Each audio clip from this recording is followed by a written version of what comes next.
പുറപ്പാട് 17-ാം അധ്യായം. അവരുടെ യാത്രകൾക്കുള്ള കർത്താവിൻ്റെ നിർദ്ദേശമനുസരിച്ച് ഇസ്രായേലി സമൂഹം മുഴുവൻ സീൻ മരുഭൂമിയിൽ നിന്നു നീങ്ങി. അവർ റഫീദീമിൽ പാളയമടിച്ചു. ജനത്തിന് കുടിക്കാൻ വെള്ളമില്ലായിരുന്നു. ജനം മോശയുമായി കലഹിച്ചുകൊണ്ട് പറഞ്ഞു, ഞങ്ങൾ കുടിക്കേണ്ടതിന് ഞങ്ങൾക്ക് വെള്ളം തരുവിൻ. മോശ അവരോട് പറഞ്ഞു, നിങ്ങൾ എന്തിന് എന്നോട് കലഹിക്കുന്നു? നിങ്ങൾ എന്തിന് കർത്താവിനെ പരീക്ഷിക്കുന്നു? അവിടെ ജനം വെള്ളത്തിനു വേണ്ടി ദാഹിച്ചു. അപ്പോൾ മോശയ്ക്കെതിരെ ജനം പെറുപെറുത്തു. അവർ ചോദിച്ചു, നീ ഞങ്ങളെ ഇങ്ങനെ ഈജിപ്തിൽ നിന്ന് കൊണ്ടുവന്നത് എന്തിനാണ്? എന്നെയും എൻ്റെ മക്കളെയും കന്നുകാലികളെയും ദാഹം കൊണ്ട് കൊല്ലാനോ?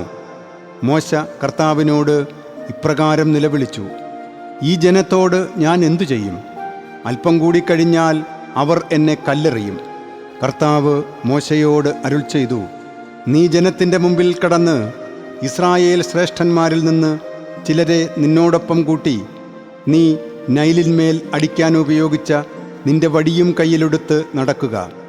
ഞാനിതാ നിനക്ക് മുമ്പിൽ അവിടെ ഹോറബിലെ പാറമേൽ നിൽക്കുന്നുണ്ടാകും. നീ ആ പാറയിൽ അടിക്കുമ്പോൾ അതിൽ നിന്ന് ജലം നിർഗളിക്കും. ജനം കുടിക്കുകയും ചെയ്യും. ഇസ്രായേൽ ശ്രേഷ്ഠന്മാരുടെ കൺമുമ്പിൽ മോശ അങ്ങനെ ചെയ്തു. ഇസ്രായേല്യർ അവിടെ വെച്ച് കലഹിച്ചതിനാലും കർത്താവ് തങ്ങളുടെ ഇടയിൽ ഉണ്ടോ ഇല്ലയോ എന്ന് ചോദിച്ചുകൊണ്ട് കർത്താവിനെ പരീക്ഷിച്ചതിനാലും അവൻ ആ സ്ഥലത്തിന് മാസായും മെറീബായും എന്നു പേര് വിളിച്ചു. അമലേക്ക് വന്ന് റഫീദീമിൽ ഇസ്രായേൽക്കാരുമായി യുദ്ധം ചെയ്തു. മോശ ജോഷുവയോട് പറഞ്ഞു, നമുക്ക് വേണ്ടി ആളുകളെ തിരഞ്ഞെടുക്കുക.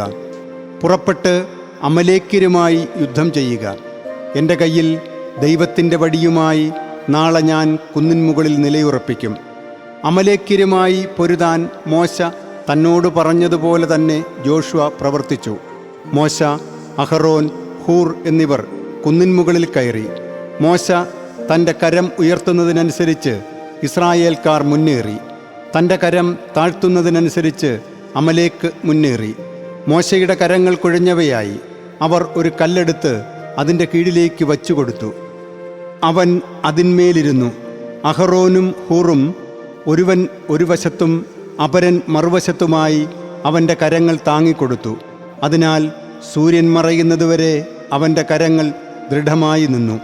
ജോഷുവ അമലേക്കിനെയും അവൻ്റെ ജനത്തെയും വാളിൻ്റെ വായ്ത്തലയാൽ നിലംപരിചാക്കി.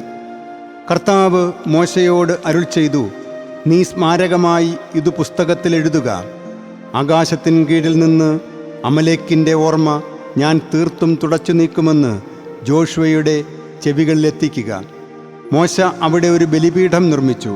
അതിന് യാഹ്വേ നിസി എന്നു പേര് വിളിച്ചു. അവൻ പറഞ്ഞു, ശക്തി കർത്തൻ്റെ സിംഹാസനത്തിന്മേലായതുകൊണ്ട് യുദ്ധം കർത്താവിൻ്റേതായിരിക്കും. അമലേക്കർക്കെതിരെ തലമുറ തോറും